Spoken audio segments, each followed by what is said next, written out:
જય હિન્દ મિત્રો. તો કાલે છે ડે 3. તો ડે 3માં શું કરવું, અને જો તમે સ્ટ્રેચિંગ અને વોર્મઅપનો વિડીયો ના જોયો હોય તો જોઈ લેજો. યુટ્યુબમાં આખો વિડીયો આપેલો છે ને, યુટ્યુબની લિંક છે એ ઇન્સ્ટાગ્રામના બાયોમાં પણ આપેલી છે. તો હવે ડે 3માં શું કરવાનું? ડે 3માં મિત્રો કન્ટિન્યુ કરવાનું છે 20 મિનિટ્સ. ટ્રાય કરજો. અને પાછળથી 3 સ્પ્રિન્ટ મારવાની છે. સ્પ્રિન્ટ મીડિયમ સ્પીડમાં મારવાની છે, મીડિયમ સ્પીડમાં મારવાની છે, બહુ સ્પીડમાં નથી મારવાની.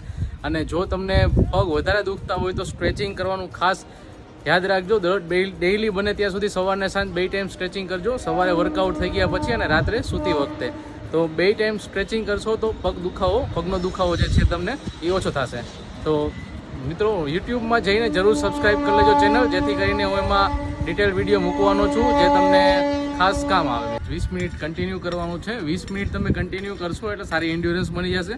નેક્સ્ટ વીકથી આપણું જે શેડ્યુલ છે એ ચાલુ થશે. સ્પ્રિન્ટ કઈ રીતે